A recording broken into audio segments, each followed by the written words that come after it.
ఒక major issue ఏంటంటే మీరు ఒక ఇంట్లోకి వెళ్ళారనుకోండి వాస్తు చెప్పడానికి. సో వాళ్ళ ఫేస్ చూసో లేకపోతే వాళ్ళ ఇంట్లో నిజంగా సమస్యలు ఉన్నాయనో ఒక మనిషిని చూసో లేకపోతే ఎట్లా గుర్తుపడతారు మనుషులు? సరే వాస్తు అంటే వాస్తుని చూసి గుర్తుపడతారు, ఇంట్లో ఉన్న ఎమ్యూనిటీస్ని చూసి గుర్తుపడతారు అనుకోవచ్చు. ఎలా ఐడెంటిఫై చేస్తారు దాన్ని? వాస్తేనండి. ముఖ్యంగా ఏ ఇంట్లోకి వెళ్ళినప్పుడు కూడా ఆ ఇంట్లో ఉన్నటువంటి దిశ, లేకుంటే ఆ ఇంట్లో ఉన్నటువంటి బాత్రూమ్ కానీ, లేకుంటే ఆ ఇంట్లో ఉన్నటువంటి అవుట్లెట్, ఇంటి నుండి పోయి అవుట్లెట్ కానీ, ఆ ఇంటికి ఉన్నటువంటి ద్వారాన్ని బట్టి, ఆ ద్వారాన్ని బట్టి మేము ఈ ఇంట్లో ఏం జరుగుతుంది అన్నది చెప్పడానికి అవకాశం ఉంది. చెప్తాం కూడా అట్లనే.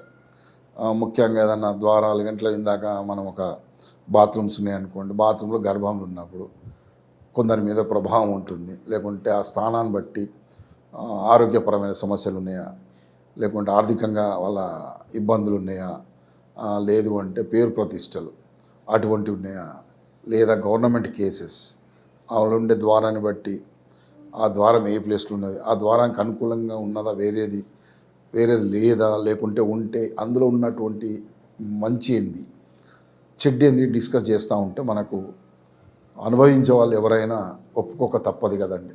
సో మనం అట్లా పోస్ట్ మార్టం చేయడం జరుగుతుంది. ఎట్లయితే వ్యక్తి మనం స్కాన్ చేస్తాము అట్లా ప్రతి ఇంటికి వెళ్ళినప్పుడు ఇల్లులో చూసినప్పుడు ముఖ్యంగా 81 భాగాలు చూడాలండి.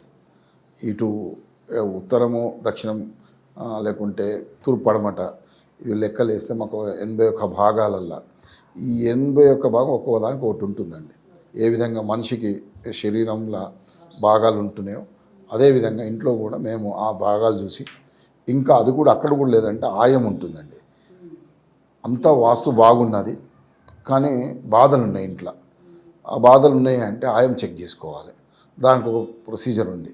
ఈ విధంగా ఇంట్లోకి వెళ్ళినాక అన్నీ చూసి స్కాన్ చేసేసి ఆ స్కాన్లో డయాగ్నోజ్ అయ్యిందనుకోండి, ఆ డయాగ్నోస్కి ఇది చేసుకోండి, ఈ విధంగా రెమెడీ చేసుకుంటే ఆ రెమెడీ కూడా మనం ఖచ్చితంగా 80% రిజల్ట్ వచ్చేదే చెప్తాం.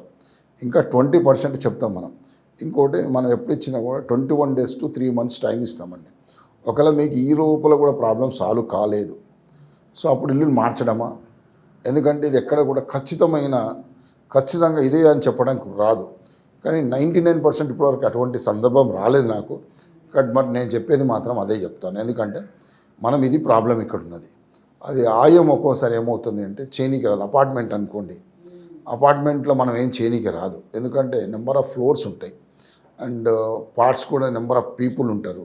కాబట్టి ఇండిపెండెంట్ హౌస్ అనుకోండి, మనం ఏదైనా కొంచెం పెంచడానికి తగ్గడానికి లేకుంటే వేరే రకంగా వేరే ప్రక్రియ, ఏది పిరమిడ్ ప్రక్రియ కానీ వేరే ప్రక్రియ ఉంటాయి, కొన్ని ప్రక్రియలు చేయడానికి ఇట్లా కొంచెం చేంజెస్, ఫిజికల్ చేంజెస్లో ఏం చేంజ్ చేయడానికి రాను కొన్ని చేయొచ్చు. పరిహారాలు చేసేసి చిన్న దాని ఏది ఇల్లు కూలగొట్టాల్సిన పని లేదు, ఎక్కడ కూడా ఇల్లు కూలగొట్టే పని ఉండదు. కానీ ఎక్కువ maximum damages change main door, అంతకంటే ఎక్కువ ఉండదండి. Please like, share and subscribe vastu Guru YouTube channel.